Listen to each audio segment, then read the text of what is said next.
So hey y'all, I'm back with another video. So tonight's video is yet again another Chioma Chats video podcast edition. So by the title, we're going to be doing random opinions about random things. So this was originally supposed to be like an unpopular opinions video, and most of these may be, but I definitely wanted to switch it up because not everything is kind of unpopular. Some of the stuff is just random and I just thought about it, from celebrities to just random different things. So I want to know y'all's opinions on mine. So let's get right into this very triggering video per usual. So my first opinion is that colored contacts are ugly. They just look fake. You know, I don't get why some people still wear them. I think that's a trend that we should have left in like yesteryear. I don't really care for the arguments about how they are a self-hating trend to mask blackness. I think yes, it could be, but it's also like it couldn't. Some people really just do them for fun and for style, but I just think that they're played out. I know this is random, but for real, colored contacts just remind me of when jerking was cool. About to match my contacts with my Volato sneakers and rainbow belt. I think the trending style of makeup and beauty is leaning more towards a simple and clean look these days. So personally, for me, I just think that they're too much. We can tell that it's not real, and sometimes it just doesn't look right. I still say to each their own, but overall, I think color contacts just ain't it for real. My next opinion is Azealia Banks is underrated. I think it's obvious that Azealia Banks trends for very controversial things, which takes away from her perception and her overall serious response from consumers in regards to her music. But her craft is amazing. I don't think people realize how much body of work she has and how different her music is compared to what is really popular. I've been critical of Azealia Banks in many cases, and I've also agreed with her on things as well. I think the easy thing to say is encourage Azealia to focus on her music so that she can be seen in that light, but I think a lot of damage was done. I think some artists and celebrities and public figures have to remember that being a brand and the ability to be consistently successful in your brand has a lot of moving parts. One of them includes your perception by consumers, but if we're just judging the art and not the person, Azealia Banks is talented and underrated. I have hope she can shake back on the music tip and deliver to a bigger audience, but we'll see. But her music may be a niche to some, and maybe that's also why it's not mainstream. She makes like really good runway and Vogue music, and I like it from my modeling agency rehearsals. Either way, she's a good artist and has a lot of underrated talent. My next opinion is being a stage mom is not all the way negative. I think the stage mom label gets a bit overinflated because the most extreme examples are used to represent them. I think some stage mom qualities aren't always bad if your child likes the sport or activity that they're involved in. The stage mom to me really just wants the best for her child to do the best and be the best at their hobby. I think seeing your parent go out of the way to be as involved in your stuff, show up to games and practices and shows, and maybe even be a part of the booster club or staff doesn't always hurt the children. It's the parents that are living vicariously through their kids that do, and those people are actually not always the stage moms. So like, yes, I've been on cheer teams where when I was a kid, where you can tell some of the moms are just unnecessary with their approach and their involvement, but I think if every child had a parent that was really involved in their hobby because they had the time and the resources to commit to it, it really does help kids to have the parents there. I feel like the word stage mom is supposed to be like a reality TV show. Do they have that? I know they have dance moms and all of those shows, but I swear stage mom sounds like a funny chick flick movie. Warner Brothers, call me. I have the vision. Either way, I don't think I'm against stage moms as much because I've seen how teammates have had their moms involved in their hobby, and a lot of times they were better athletes or performers or whatever. I might even end up one. You never know. My next opinion is Tommy from Love and Hip Hop / Baddies Season 3 is embarrassing. I think Tommy came on TV and was a fan favorite because if you kept up with Love and Hip Hop ATL, she rivaled Jocelyn Hernandez. She was like the new controversial castmate. She was unapologetically the other woman to her love interest, and somehow the people just ate it up. From jump, I thought her character was just messy and vindictive, but the internet gassed her up to really be known within the Love and Hip Hop franchise. Now, I'm watching Baddies, and yes, I understand she's older now. She's been through a lot. Her children are older. I believe she has a grandchild as well, so she isn't going to be the same that she was back in 2016. But on Baddies, it's like she's just very theatrical for no reason. She makes the nuttiest mean faces. She's always over-explaining herself, and she definitely threw that drink on Stunner Girl. I don't know. I feel like I get why her and Natalie Nunn are trying to be the big dogs who are ushering in the younger and newer ladies into reality TV, but Tommy and of course Natalie, they don't give off mentor or guiding light. It's just cringy and embarrassing when I see them. I feel like Tommy has gotten a lot of love from fans over the years, and I can accept that everyone isn't everyone's cup of tea, but I never got why she was so quickly promoted. So now when I see her on Instagram or on the Baddies show, it's just underwhelming to me. Harsh, I know, but I don't know. I kind of like her, but I wish she didn't come off so top dog because it doesn't read well and it isn't genuine when I watch her. My next opinion is when it comes to resurfaced tweets about colorism or just disrespecting black people, I 1000% agree that those people should be held accountable and should be somewhat dragged for the things that they have said, especially if they were an adult at the time of them saying it. But I do think overall as a society, the reason why sometimes it does get a pass, or we do have to give a little bit of grace, is because I think the entire Black diaspora has internalized colorism all this time. I think a lot of us operated with a colorist mindset back in the day, even if it did affect us. And I think that's why when we see resurfaced instances of colorism and disrespect towards Black people, and especially Black women, we do challenge it in today's times, which is great and I agree with. But I do think, although it's not a Black woman's job to teach people about colorism, it is a teaching moment that we can take to push the conversation. So it's a double-edged sword to me because people should be held accountable. I think also a teaching moment, or really an unteaching moment, is what we should also have when explaining our defense to these messages. I think a lot of the world was colorist and still is, but I think anytime before like 2018, the world just internalized it and operated in it, and a lot of people were silent about it even when it really did directly affect them. These conversations that we have now are such a good thing because people express how they feel about it and why it's not okay, and that does help change the narrative. I think people should still be held accountable and even dragged for real when their resurfaced colorist remarks are publicized, because showing the history of these examples proves why the conversation has to be continuously had. My next opinion is breakfast in bed is something I do not enjoy. I hate food in or around my bed. I think it just sounds cute, but no. Crumbs of my muffin falling onto my pillow, the grease from my plantain on my fingers, and then the awkward position of laying while eating, I'm good. I think you should only eat in breakfast when you're sick and can't really leave bed, but I just don't care for the whole idea of breakfast in bed. People think it's romantic or something that your kids do for you that is nice, and I just disagree. Just have my food on the kitchen counter, I'll be down. In college, I got really busy, but also lazy sometimes because you're tired a lot in college, so I made it a habit at one point, but I just think breakfast in bed and eating in bed is just meh. The gesture is nice, but the cleanup and the comfort is a no for me. My next opinion is Ciara is allowed to make music about being independent as a woman. My problem is I do agree that it does send a message that is very dead and tired, because I think some music indoctrinates women to champion this I don't need a man energy, which I don't agree with. But I think this genre doesn't have to be dissolved just because people's narratives are changing. I think Ciara actually has a good message about loving yourself and finding yourself before you find Mr. Right. And that really is the reputation that surrounds her. The problem is we're making this independent notion synonymous with this I don't need a man movement, and it doesn't have to be that and shouldn't be that. I think the two terms can somewhat be interchangeable, but I think the real difference should be promoting loving yourself as a woman and not accepting less than what you deserve versus saying that you don't need a man's affection, love, and presence in your life. I don't agree with saying that you don't need a man, but I think the promotion should be more about just being independent from the shackles of toxicity and bad relationships. I don't think Ciara meant harm with her new song, but the narrative is a bit tone deaf when you're a millionaire housewife. We want that prayer, sis. That's it. That's all. My next opinion is makeup artists should not be charging extra for lashes. It's a part of your kit. Implement that in the cost of the service. I think it's a little bit,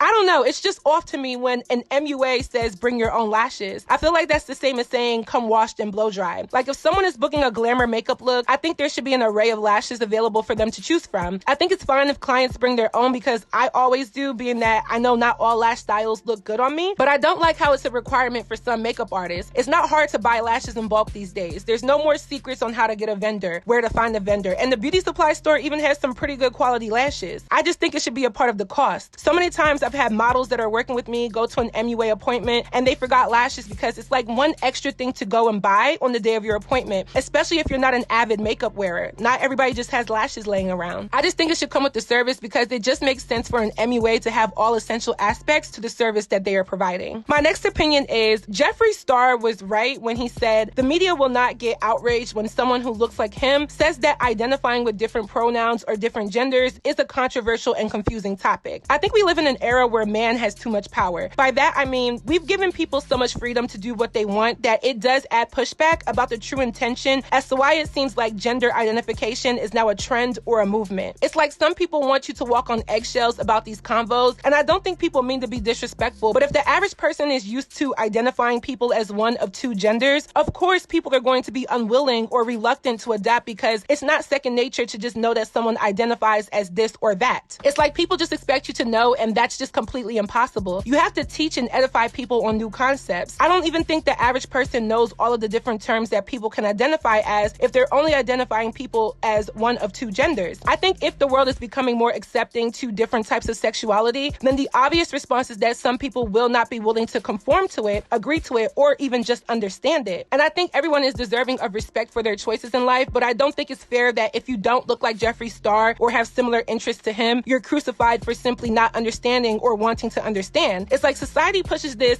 every person has a choice, every person has a voice, every person has the right to create their own noise movement. But when people make certain choices that are against certain narratives, they're labeled. I think there just has to be more conversations or understanding without the quickness to drag people and call them this or that phobic. Jeffree Star is definitely clout chasing by saying what he said because he knows it's going to be accepted by the general public, but it's like he didn't really lie either. My last opinion is I think people are free to judge and form opinions about anything they see fit. I think there is also a time and place for everything, and that the intentions behind what said person is saying is important. I can't even tell if this generation is soft or if we are protective about our perception or if we just want autonomy to do as we please, or all three. It's like people hate you for speaking but also hate you for not speaking up about things and how you feel. I think we were all given a brain to think, ears to listen, and a mouth to speak out of, and people can use it how they see fit when it comes to conversations, discourse, and commentary. People are always going to say things that you don't like, don't agree with, don't take a liking to, and don't want to be a part of, but I think that's literally what makes us human. We have feelings, emotions, history, and experiences that make us who we are and makes us view the world in different ways, and I think that is the beauty of being different as people. This world tells people to shut up and conform while at the same time saying, speak your truth, stand up for what you believe in, etc., etc. So I don't know why people get upset that people state opinions, warranted or unwarranted, because we all have the choice to not engage with conversations that we don't have interest in. I guess it's different when you're a celebrity or a public figure or even a random person who just so happens to have a viral moment, because it's often random and repetitive evaluations about you and your character. I'll agree to the difficulty of that, but it's like we still have the freedom and the option to put ourselves out there to be judged simply by the choices we make, what we choose to share, and the surroundings that we associate in. I'm all for saying how you feel as long as you have a true purpose, and I think as humans, we shouldn't be so quick to censor and suppress free speech. So that is it for this video. I hope you all enjoyed. Please let me know your commentary on my commentary down below. What do you think? What do you know? Let me know. Did I trigger you? Did I say anything that you didn't like or did like? Let me know y'all's opinions as well. If you haven't already, go stream my song Ballin'. It is out on all platforms, and I have new music. We have new music dropping in March, y'all. I can't wait. Stay tuned. And lastly, don't forget to follow me on all of my social media networks, and I will see y'all in my next video.